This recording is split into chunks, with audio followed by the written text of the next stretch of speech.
bugün biz Nahidə Həsənovanın dəvəti ilə onların evində bir araya gəlmişik. Onun qohumları, yaxınları, qonşuları, dostları bir araya gəlmişik. Məqsəd bir şeydən ibarətdir ki, 15 iyun Qurtuluş Bayramı haqqında onlar öz ürək sözlərini deyib, Ulu öndərimizin ruhunu şad etmək məqsədi ilə öz fikirlərini ictimailəşdirmək istəyiblər. Onlar istəyirlər ki, Ulu Öndər Heydər Əliyevin Azərbaycanımıza 93-cü ildə qayıdışı ilə bərabər Azərbaycanımızın qələbə zirvəsinə qədər gedən böyük bir siyasi məkanın yaradılması, siyasi kursun qoyulması və onun davamlı şəkildə sona çatdırılması. Bu ideologiya ətrafında söhbət aparacaq. Burada elə insanlar var ki, ziyalılar, məsələn, Azərbaycan Orta Məktəbinin ən belə bacarıqlı, təcrübəli, riyaziyyat sahəsində özünə böyük dəyərlər almış bir insan Ramiz müəllim Kərimov iştirak edir. Nahidə xanım o dövrləri yaşayıb, Ulu Öndər Heydər Əliyevin yaşadığı və fəaliyyəti dövrünü canlı olaraq yaşayıb və onun əməli fəaliyyətindən xəbərdardır. Yəni, o baxımdan öz sözlərini, ifadələrini ictimaiyyətə çatdırmaq və Ulu Öndərimizin ruhunu şad etmək məqsədi ilə bax, bu bizi bura dəvət edib.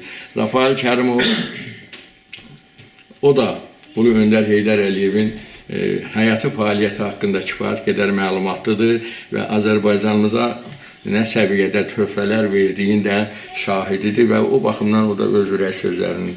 Qürbət Səmədov yaxşı ziyalıdır, gözəl insandır, Yeni Azərbaycan Partiyasının da fəalıdır.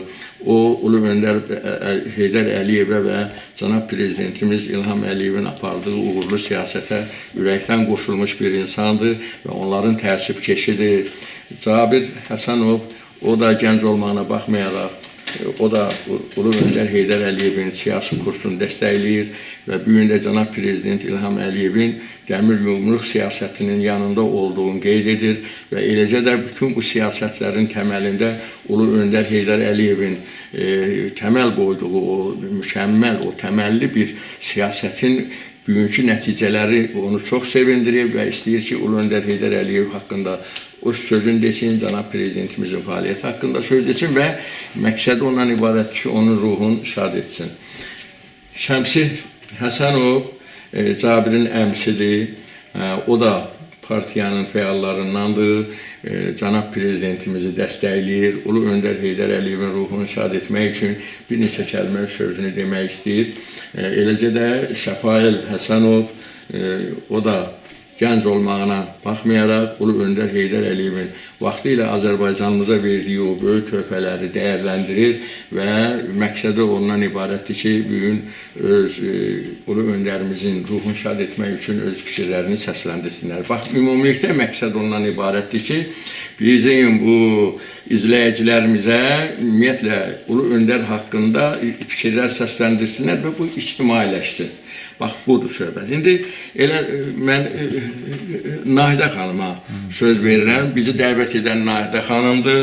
Bax, Nahidə xanım, Ulu Öndər Heydər Əliyevin həyatını dövrü, onun fəaliyyəti dövrü, Azərbaycanımızın hansı xoşbəxtliyin səviyyəsində etdiyi fəaliyyəti, dəyərləri və yaxud da ki, Ulu Öndər Heydər Əliyev istər SSR vaxtında Azərbaycanımızın Mərkəzi Komitəsinin birinci katibi olduğu dövrdə Azərbaycanımıza verdiyi töhfədən başlayır, 93-cü ildə hakimiyyətə qayıdaşı dövründən başlayır və ondan sonraki həyatı fəaliyyətində Azərbaycanımıza, xalqımıza nə verib ki, o barədə söhbət aparın. Əvvəla müəllim, sizə təşəkkür edirəm.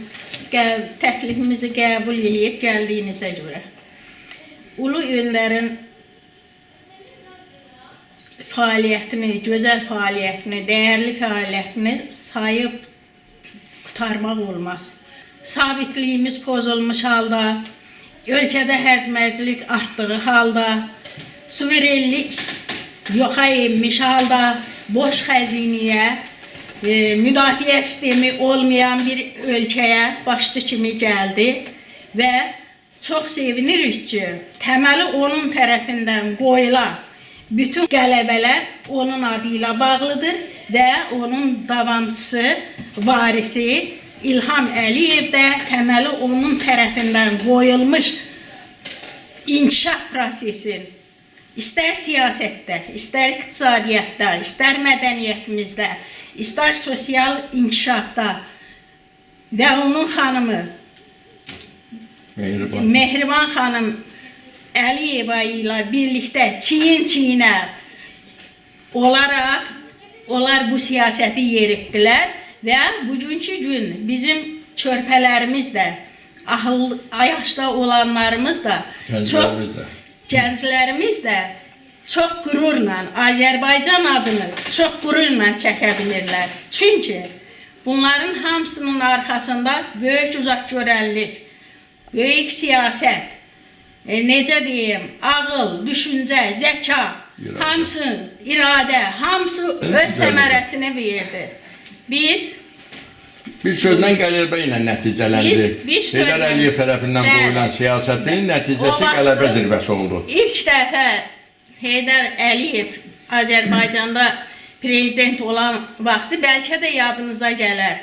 MKT-nin baş katibi Azərbaycana gələrkən Cənab Brejnev demişdi ki, Azərbaycan böyük addımlarla irəliləyir. SSR vaxtı, deməli Heydər Əliyev Mərkəzi Komitənin birinci katibi olan vaxtda Azərbaycanımızda olan dönüş, inkişafa qarşı, düz deyirsən, Brejnev demişdi. Azərbaycan böyük addımlarla irəliləyir. Çox düz buyurursunuz. Yəni o tarixləri yadınızdadır sizin. Bəli. Biz o anları yaşamışıq.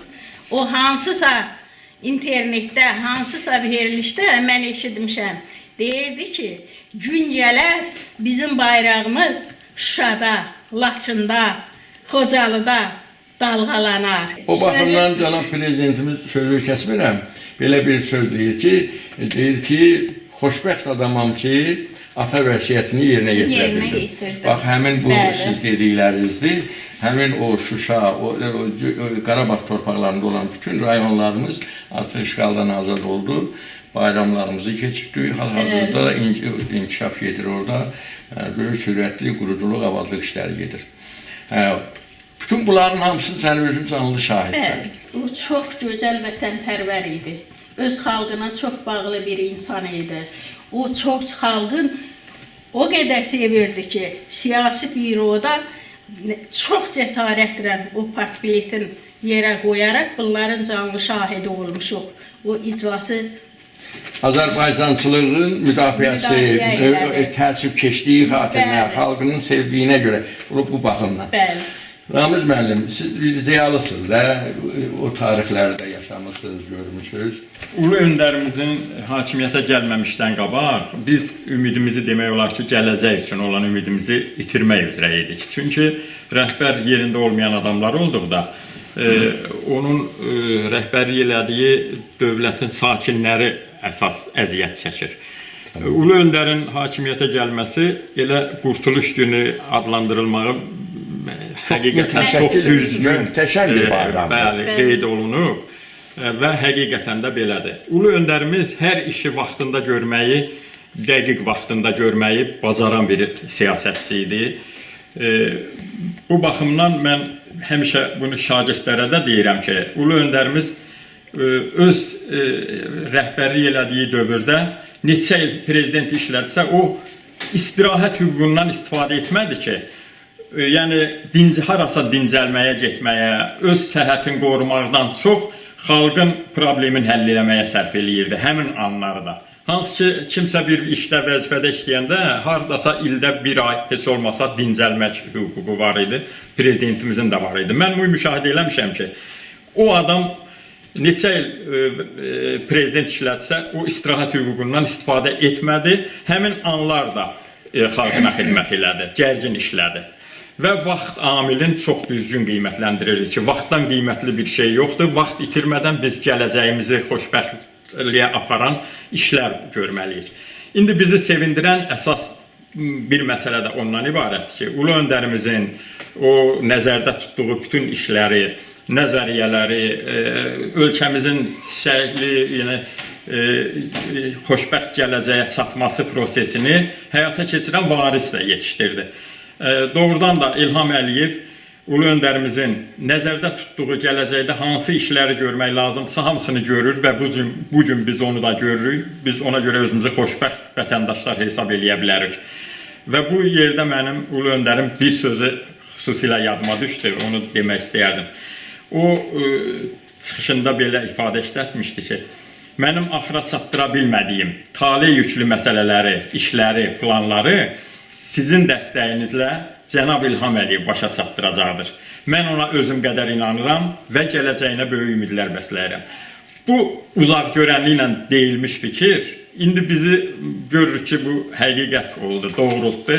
Yəqin ki, mən nəzərdə tuturam ki, o tale yüklü məsələ deyəndə birinci problem işğal altında olan torpaqların azadlığını nəzərdə tuturdu ki, o da Allaha çox şükür ki, indi işğaldan azad olundu torpaqlarımız. Prezidentimizin cəsarəti, mərdliyi, bir də xalqla birliyi, vətəndaşlarımızın vətənpərvərliyi, birləşərək, bax, bu qələbəyə nail ola bildik.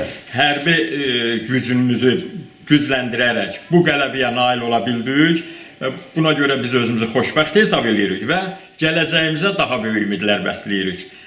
Ona görə də İlham Əliyev, cənab prezidentimizə də möhkəm can sağlığı, bundan sonraki işlərində də daha böyük uğurlar arzulayırıq. Biz də bir vətəndaş kimi ölkəmizin çiçəklənməsi yolunda əlimizdən gələn bacardığımız işləri də görməyə çalışacaq həmişə. Çox sağ olun, Ramiz müəllim. Rəfət, sən də yaşın çatır, 93-cü illər, o hadisələr falan. Onlar sənin nəzərində necə canlanırdı, nə idi, nə düşünürdün, nə eləmək olardı ki, Azərbaycan xilas olsun?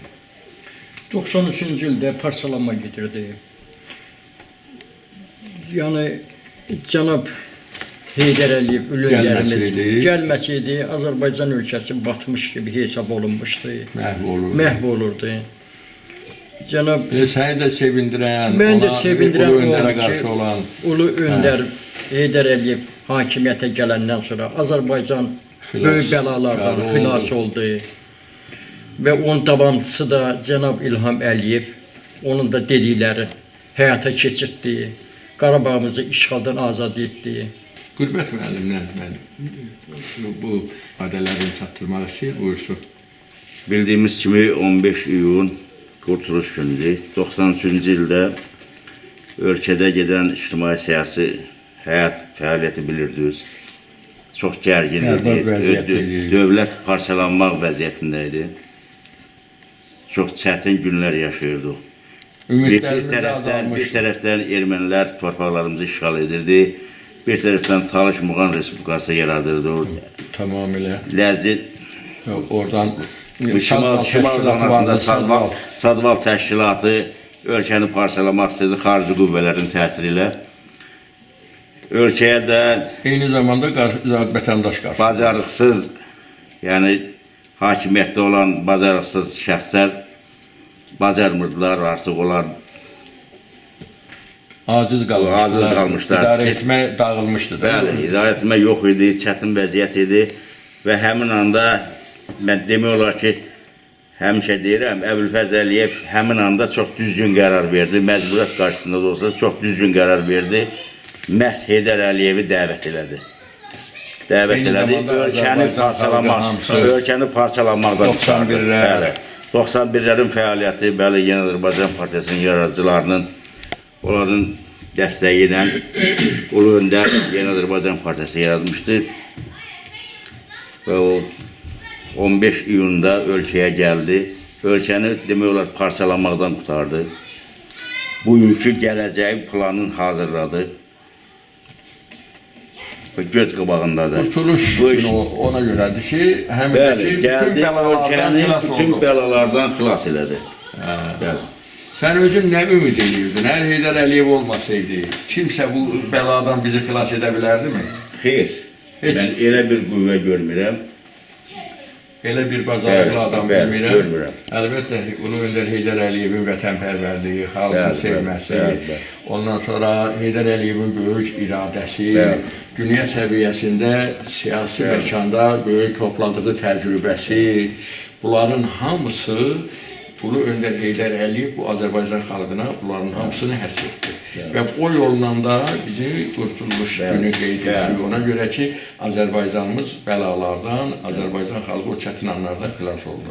Cənab Prezidentimizin, ölkəmizin, dövlətçiliyimizi həmişə müdafiə etmişsiniz, dəstəkləyən bir kişi olmuşsunuz və öz oğlunuzu da Cənab Prezident İlham Əliyevin çağırışı ilə, yəni ki, vətənimizi işğaldan azad etmək məqsədi ilə çağırışında könüllü olaraq onun çağırışına gedərək iştirakçı olub. Bu barədə deyirəm, Allah sizə ömür versin, oğlunuz şəfalə də can sağlığı versin, mən minnətdaram. Mən onsuz da həmişə demişəm və bütün Azərbaycan xalqı şəhidlərimizin ruhu qarşısında, qazilərimizin qarşısında, vətən müharibəsi iştirakçılarının qarşısında həmişə baş əymişik, baş əyirik və onlara güvənmişik.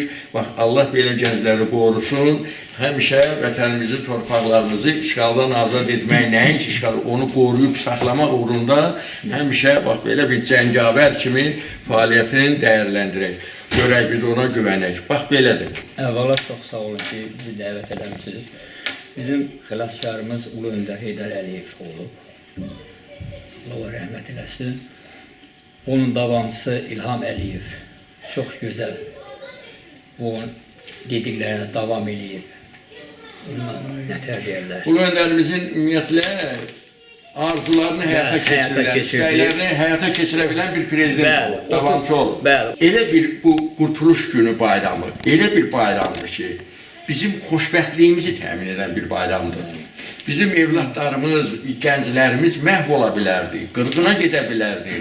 Azərbaycanımızın qan bahasına əldə olunan müstəqilliyi məhv ola bilərdi.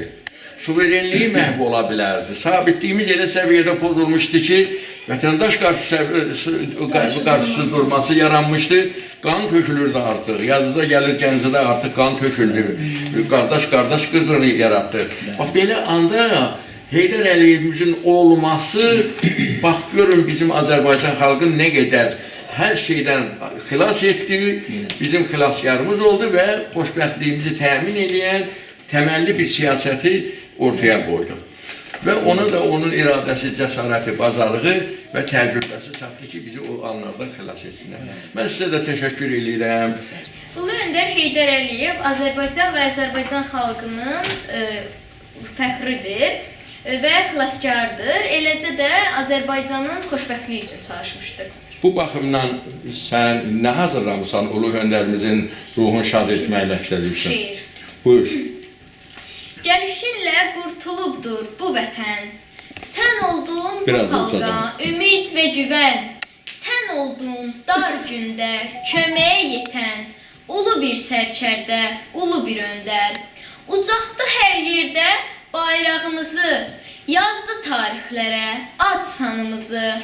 Tanıtdı dünyada varlığımızı. Ulu bir sərkərdə, ulu bir öndər. Hara baxırsansa nişanələri, özündən sonraki abidələri, bizlər tərk etmir xatirələri, ulu bir sərkərdə, ulu bir öndər. Heydər adı dastanlara çevrildi, onun qüdrətini yer üzü bildi. Allah onu yurdumuza yitirdi, ulu bir sərkərdə, ulu bir öndər. Zəhmət ilə dirçətdi yurdunu, gücləndirdi yenilməyən ordunu, ödəyibdir min rəhbərin borcunu, ulu bir sərkərdə, ulu bir öndər. Bu idi məqsədi vətən ucalsın, oğulları düşmənləri davlasın, anaların gözləri sevinc ağlasın, ulu bir sərkərdə, ulu bir öndər. Əlindən gələni xalqına etdi, ağ günə çıxarıb dünyadan getdi. Qoymadı desinlər yolunuz bitdi, ulu bir sərkərdə, ulu bir öndər. Özündən sonra bir davamçı qoydu, onun da bu yolu Heydər yoludur. Haqqa qovuşsa da xalqın düşünər, ulu bir sərkərdə, ulu bir öndər. Vətənin dar günü onun da adına çatdı, üç rəngli bayrağımızı zirvələrdə ucaltdı. Yurdumuzun üstündən qovdu qara kölgəni, məhv olmağa qoymadı, qorudu, xilas etdi ölkəni. Çiçəklənən ölkəmiz Gülüstana oxşayır. Özün olmasan belə əməllərin oxşayır. Allah ulu öndər Heydər Əliyevə rəhmət eləsin.